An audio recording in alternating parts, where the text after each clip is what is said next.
നമസ്കാരം, ജന്മഭൂമിയിലേക്ക് സ്വാഗതം. വാർത്തകൾ ചുരുക്കത്തിൽ. കേരളത്തിലെ തദ്ദേശ തെരഞ്ഞെടുപ്പിന്റെ രണ്ടാം ഘട്ട വോട്ടെടുപ്പ് ആരംഭിച്ചു. വടക്കൻ കേരളത്തിലെ തൃശൂർ, പാലക്കാട്, മലപ്പുറം, കോഴിക്കോട്, വയനാട്, കണ്ണൂർ, കാസർഗോഡ് ജില്ലകളാണ് ഇന്ന് വിധിയെഴുതുന്നത്. വൈകുന്നേരം 6 മണിയോടെ വോട്ടെടുപ്പ് അവസാനിക്കും.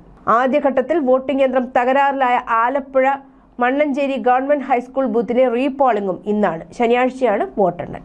നടിയെ ആക്രമിച്ച കേസിൽ നടൻ ദിലീപിനെ കുറ്റവിമുക്തനാക്കിയ കോടതി വിധി ചോർന്നതായി ആരോപണം. ഹൈക്കോടതി അഭിഭാഷക അസോസിയേഷൻ പ്രസിഡന്റ് യശ്വന്ത് ഷേണായി ആരോപണവുമായി രംഗത്തെത്തിയത്. ഇത് സംബന്ധിച്ച് വിശദമായ അന്വേഷണം ആവശ്യമാണെന്ന് അദ്ദേഹം വ്യക്തമാക്കി. നടിയെ ആക്രമിച്ച കേസിൽ വെള്ളിയാഴ്ച ശിക്ഷാവിധി പ്രഖ്യാപിക്കും. പ്രതികൾക്കെതിരെ കൂട്ടബലാത്സംഗം ചുമത്തപ്പെട്ടിട്ടുള്ളതിനാൽ കടുത്ത ശിക്ഷ വേണമെന്ന് പ്രോസിക്യൂഷൻ ആവശ്യപ്പെടും. പൾസർ സുനി ഉൾപ്പെടെയുള്ള 6 പ്രതികൾക്കെതിരെ ചുമത്തിയ കുറ്റങ്ങൾ കോടതിയിൽ തെളിഞ്ഞിരുന്നു. അതിനിടെ തന്നെ പ്രതിയാക്കാൻ IPS ഉദ്യോഗസ്ഥയും പോലീസുകാരും ഗൂഢാലോചന നടത്തിയെന്ന ദിലീപിന്റെ ആരോപണം പോലീസ് സ്വമേധയാ അന്വേഷിക്കില്ല. ഇത് സംബന്ധിച്ച് മുഖ്യമന്ത്രിക്ക് ലഭിച്ച പരാതിയിൽ തുടർ നടപടി വേണ്ടെന്നാണ് തീരുമാനം.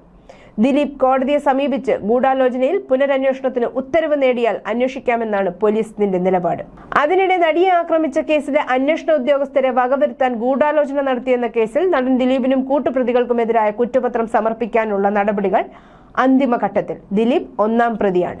ഷൊർണൂർ മഞ്ഞക്കാട്ട് തീവണ്ടി തട്ടി പാദമറ്റ യുവാവ് രാത്രി മുഴുവൻ ചികിത്സ കിട്ടാതെ തീവണ്ടിപ്പാളത്തിനരികിൽ കിടന്നു. പാലക്കാട് അത്തിപ്പറ്റ സ്വദേശി സുനിലിനാണ് ഗുരുതരമായ പരിക്കേറ്റത്.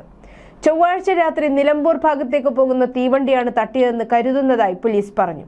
ഗുരുതരമായി പരിക്കേറ്റതിനാൽ നടക്കാൻ പോലും ആകാതെ രാവിലെ വരെ ഇയാൾ കിടന്നെങ്കിലും വിജനമായ സ്ഥലമായതിനാൽ ആരും അറിഞ്ഞില്ല. രാവിലെ ഇതുവഴി പോയ തീവണ്ടിയിലെ യാത്രക്കാരാണ് പോലീസിന് വിവരം നൽകിയത്. റെയിൽവേ പോലീസ് എത്തി സുനിലിനെ തൃശൂർ മെഡിക്കൽ കോളേജ് ആശുപത്രിയിലേക്ക് മാറ്റി. പാദത്തിന്റെ ഭാഗം മുറിച്ചു മാറ്റണമെന്നാണ് ആശുപത്രി അധികൃതർ പോലീസിന് നൽകിയിരിക്കുന്ന വിവരം. ഇയാളുടെ ബന്ധുക്കളെ കണ്ടെത്താനായിട്ടില്ലെന്നും പോലീസ് പറഞ്ഞു. മുൻപ് നെടുങ്ങോട്ടൂർ ഭാഗത്ത് ആനപ്പാപ്പാനായിരുന്നു ഇയാളെന്ന് പോലീസ് പറയുന്നു. മലപ്പുറത്തെ പൊന്നാനിയിൽ നടന്നത് കോടികളുടെ സർട്ടിഫിക്കറ്റ് ജിഹാദ് എന്ന റിപ്പോർട്ട്. ഇത് ഒരു വ്യക്തിയുടെ പണമുണ്ടാക്കാനുള്ള ആർത്തിക്കപ്പുറം വലിയൊരു ഗൂഢാലോചനയുടെ ഭാഗമാണോ എന്ന സംശയവും ഉയരുന്നുണ്ട്. 2047 ബ്യൂറോക്രസിയെ നിയന്ത്രിക്കുന്നത് തങ്ങളാകും എന്ന് പോപ്പുലർ ഫ്രണ്ട് നേതാവ് പറഞ്ഞ വാക്കുകൾ ഇപ്പോൾ ഈ കേസുമായി ചിലർ ചേർത്ത് വായിക്കുകയാണ്. വ്യാജ സർട്ടിഫിക്കറ്റുമായി ജോലിക്ക് കയറിയവർ ഏകദേശം 10 ലക്ഷം പേരെങ്കിലും കാണുമെന്നാണ് റിപ്പോർട്ട്. ഇത്തരക്കാരിൽ പലരും പോലീസിലും സിവിൽ സർവീസിലും ജുഡീഷ്യറിയിലും കാണുമെന്ന് കരുതപ്പെടുന്നുണ്ട്. 10 പേരെ മാത്രമാണ് അറസ്റ്റ് ചെയ്തത്. 20-ലധികം സർവകലാശാലകളുടെ 100ഓളം വ്യാജ സർട്ടിഫിക്കറ്റുകളും മാർക്ക് ലിസ്റ്റുകളും പോലീസ് പിടിച്ചെടുത്തിട്ടുണ്ട്.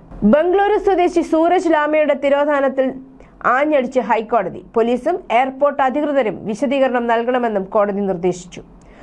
ഒരാൾ അലഞ്ഞുതിരിഞ്ഞ് നടന്നാൽ പോലീസ് സംരക്ഷിത കസ്റ്റഡിയിലെടുക്കണമെന്നും മെന്റൽ ഹെൽത്ത് ആക്ട് ഇതിനുള്ളതാണെന്നും കോടതി വ്യക്തമാക്കി.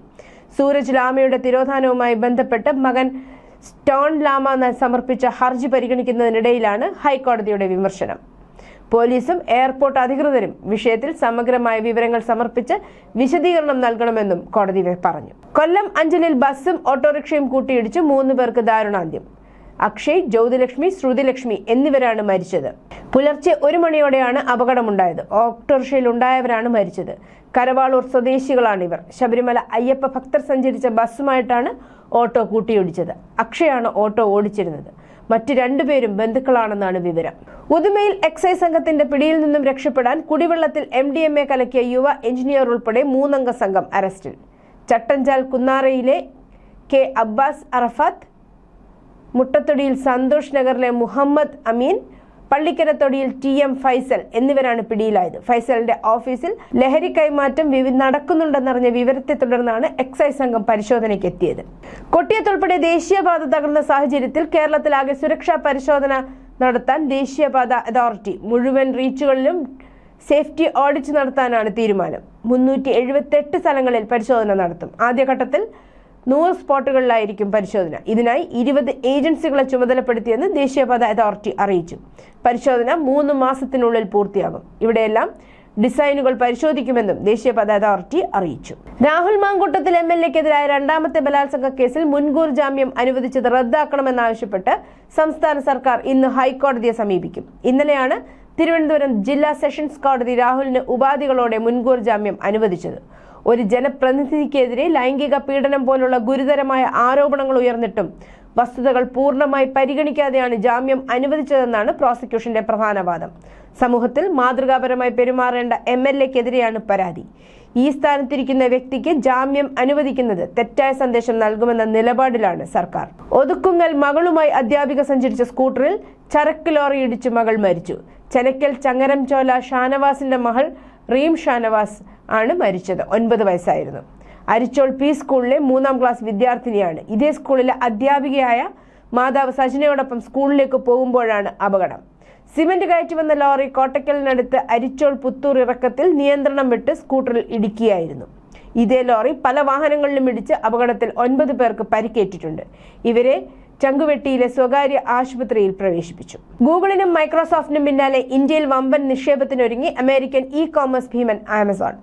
ഇന്ത്യയിലെ നിർമ്മിത ബുദ്ധി ലോജിസ്റ്റിക്സ് മേഖലകളിലായി 5 വർഷത്തിനുള്ളിൽ $3,500 കോടി, 3.15 ലക്ഷം കോടി രൂപ നിക്ഷേപിക്കുമെന്ന് ഇന്നലെ ആമസോൺ വ്യക്തമാക്കി.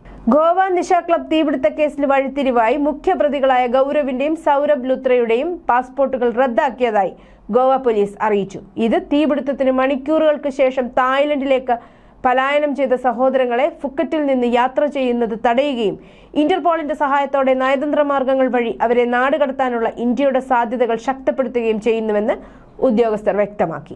സന്ദേശ് ഖനി കേസിലെ പ്രധാന സാക്ഷിയായ ഭോല ഘോഷ് ഇന്ന് മൊഴി നൽകാൻ തീരുമാനിച്ചിരുന്നെങ്കിലും ബസന്തി ഹൈവേയിൽ കോടതിയിലേക്ക് പോകുമ്പോൾ ഒരു ട്രക്ക് ഇടിച്ച് ഗുരുതരമായി പരിക്കേറ്റതായി റിപ്പോർട്ടുണ്ട്. ഭോലയുടെ മകൻ സത്യജിത്ത് ഘോഷും കാറിന്റെ ഡ്രൈവർ ഷഹനൂർ മൊല്ലയും സംഭവ സ്ഥലത്ത് വെച്ച് തന്നെ മരിച്ചതായി റിപ്പോർട്ടുകൾ പറയുന്നു. ട്രക്ക് ഓടിച്ചിരുന്ന ഡ്രൈവർ സസ്പെൻഷനിലായ തൃണമൂൽ കോൺഗ്രസ് നേതാവ് ഷാജഹാൻ ഷെയ്ഖിന്റെ സഹായിയാണെന്നും തിരിച്ചറിഞ്ഞിട്ടുണ്ട്. 2024 ബംഗാളിലെ സന്ദേശ് ഖനിയിൽ എൻഫോഴ്സ്മെന്റ് ഡയറക്ടറേറ്റ് ഉദ്യോഗസ്ഥർക്കെതിരെ ആക്രമണത്തിൽ പങ്കുണ്ടെന്ന് കണ്ടെത്തിയതിനെ തുടർന്ന് നിലവിൽ പശ്ചിമ ബംഗാളിലെ ബാസിഹട്ട് കറക്ഷണൽ ഹോമിലാണ് ഷാജഹാൻ ഷെയ്ഖ്. പശ്ചിമ ബംഗാളിലെ നോർത്ത് 24 പർഗനാസ് ജില്ലയിലെ സന്ദേശ് ഖനിയിൽ കഴിഞ്ഞ വർഷം ഫെബ്രുവരിയിൽ 100 കണക്കിന് സ്ത്രീകൾ ഷാജഹാനും മറ്റു 2 TMC പ്രവർത്തകരായ ഷിബ പ്രസാദ് ഹസ്രയ്ക്കും ഉത്തം സർദാറിനുമെതിരെ നടപടിയെടുക്കണമെന്നാവശ്യപ്പെട്ട് പ്രതിഷേധങ്ങൾ നടത്തിയതിനെ തുടർന്നാണ് ഷാജഹാന്റെ അറസ്റ്റ്. ബുധനാഴ്ച വൈകുന്നേരം പടിഞ്ഞാറൻ ഡൽഹിയിലെ ഉത്തം നഗറിലെ ഒരു കടയിൽ LPG സിലിണ്ടർ പൊട്ടിത്തെറിച്ചു. തീർ ബാബ റോഡിലെ ഒരു റീഫിൽ കടയിൽ വൈകുന്നേരം 6:20ഓടെയാണ് സ്ഫോടനമുണ്ടായത്. മിനിറ്റുകൾക്കുള്ളിൽ സമീപത്തെ നിർത്തിയിട്ടിരുന്ന സ്കൂട്ടറിലേക്ക് തീ പടർന്നു. തൊട്ടടുത്തുള്ള പാത്രക്കടയിലേക്കും തീ പടർന്നു. കൂടുതൽ നാശനഷ്ടങ്ങൾ സംഭവിച്ചു. DFS 7 ഫയർ ടെൻഡറുകൾ സ്ഥലത്തേക്ക് അയച്ചു. 1 മണിക്കൂറിലധികം കഠിനാധ്വാനം ചെയ്തതിനു ശേഷമാണ് രാത്രി 7:50ഓടെ തീ പൂർണ്ണമായും അണഞ്ഞതെന്ന് അഗ്നിശമന സേന അറിയിച്ചു. ആന്ധ്രാപ്രദേശിലെ തിരുപ്പതി ക്ഷേത്രത്തിൽ കോടിക്കണക്കിന് രൂപയുടെ അഴിമതി നടന്നതായി വീണ്ടും വെളിപ്പെടുത്തൽ. Tirumala Tirupati Devasthanam board chairman BR Naidu fund കൈകാര്യം ചെയ്യുന്നതിനെക്കുറിച്ച് ആശങ്ക പ്രകടിപ്പിച്ചതിനെ തുടർന്ന് ആഭ്യന്തര അന്വേഷണം ആരംഭിച്ചു. ഇത് അഴിമതിയുടെ വെളിപ്പെടുത്തലിലേക്ക് നയിച്ചു. റിപ്പോർട്ടുകൾ പ്രകാരം 2015 മുതൽ 2025 വരെയുള്ള കാലഘട്ടത്തിൽ മൾബറി സിൽക്ക് സ്റ്റോളുകൾക്ക് പകരം കരാറുകാർ 100% പോളിസ്റ്റർ സ്റ്റോളുകൾ നൽകി. പോളിസ്റ്റർ സ്റ്റോളുകൾക്ക് ഏകദേശം 300 രൂപ വില വരും. എന്നാൽ ട്രസ്റ്റിന് ഓരോ ഷോളിനും 1300 രൂപ ബില്ല് ചെയ്തു. ഇത് 54 കോടി രൂപയുടെ വൻ അഴിമതിയാണ്. 2 വ്യത്യസ്ത ലബോറട്ടറികളിലേക്ക് ഷോളുകളുടെ സാമ്പിൾ അയച്ചു. ഇത് ടെൻഡറിന്റെ തത്വങ്ങൾ ലംഘിക്കുന്ന പോളിസ്റ്റർ ആണെന്ന് സ്ഥിരീകരിച്ചു. സിൽക്ക് ഉൽപ്പന്നങ്ങളുടെ ആധികാരികത സ്ഥിരീകരിക്കുന്ന നിർബന്ധിത ഹോളോഗ്രാം ഷോളുകളിൽ ഇല്ലായിരുന്നു. പശ്ചിമേഷ്യയെ സംബന്ധിച്ചിടത്തോളം വളരെ സെൻസിറ്റീവായ ഒരു നിമിഷത്തിലും ഇന്ത്യ-ഇസ്രായേൽ ബന്ധത്തിലെ നിർണായക ഘട്ടത്തിലുമാണ് പ്രധാനമന്ത്രി നരേന്ദ്രമോദി ഇസ്രായേൽ പ്രധാനമന്ത്രി ബെഞ്ചമിൻ നെതന്യാഹുവുമായുള്ള ഏറ്റവും പുതിയ ഫോൺ സംഭാഷണം നടന്നിരിക്കുന്നത്. ഒക്ടോബറിൽ നെതന്യാഹു ഒരു പ്രധാന മന്ത്രിസഭാ യോഗം നിർത്തി മോദിയുമായി സംസാരിച്ചതിനു ശേഷം ഇവരുടെ ആദ്യ ഫോൺ സംഭാഷണമാണിത്. US പിന്തുണയുള്ള ഗാസ സമാധാന പദ്ധതിയുടെ 2ാം ഘട്ടത്തിനായി ഇസ്രായേൽ തയ്യാറെടുക്കുന്ന സമയത്താണ് ഈ സംഭാഷണം. റഷ്യൻ പ്രസിഡന്റ് വ്ളാഡിമിർ പുടിന്റെ ഈ വർഷത്തെ ഇന്ത്യ സന്ദർശനം ഒരു പ്രധാന സംഭവമായിരുന്നു. പുടിന്റെ ഇന്ത്യ സന്ദർശനത്തിനുള്ള ഒരുക്കങ്ങൾ നടക്കുകയും ഇന്ത്യൻ ഉദ്യോഗസ്ഥർ മോസ്കോയിൽ ഉണ്ടായിരിക്കുകയും ചെയ്തപ്പോൾ ഇന്ത്യയിലെ പ്രധാന ആയുധ നിർമ്മാണ കമ്പനികളിലെ ഉദ്യോഗസ്ഥരും റഷ്യയിൽ തമ്പടിച്ചിരുന്നതായി റിപ്പോർട്ടുകൾ പുറത്തുവന്നു. ഒരു അന്താരാഷ്ട്ര മാധ്യമ റിപ്പോർട്ട് അനുസരിച്ച് പ്രമുഖ ഇന്ത്യൻ ആയുധ നിർമ്മാണ കമ്പനികളിൽ നിന്നും 1/2 ഡസനോളം ഉദ്യോഗസ്ഥർ റഷ്യൻ ആയുധ കമ്പനികളുമായുള്ള സംയുക്ത സംരംഭങ്ങളെക്കുറിച്ചുള്ള ഒരു പ്രധാന യോഗത്തിൽ ഒരേ സമയം ഏർപ്പെട്ടിരുന്നു എന്നാണ്. വെനൻസുലയുടെ തീരത്ത് നിന്ന് അമേരിക്ക ഒരു വലിയ എണ്ണ ടാങ്കർ പിടിച്ചെടുത്തതായി പ്രസിഡന്റ് ഡൊണാൾഡ് ട്രംപ് ബുധനാഴ്ച പ്രഖ്യാപിച്ചതോടെ കാരക്കാസിൽ നിന്ന് രോഷാകുലമായ പ്രതികരണമാണ് ഉണ്ടായത്. അവർ ഈ നീക്കത്തെ പ്രകടമായ മോഷണമെന്നും കടൽ കൊള്ളയുടെ പ്രവൃത്തിയെന്നും വിളിച്ചു.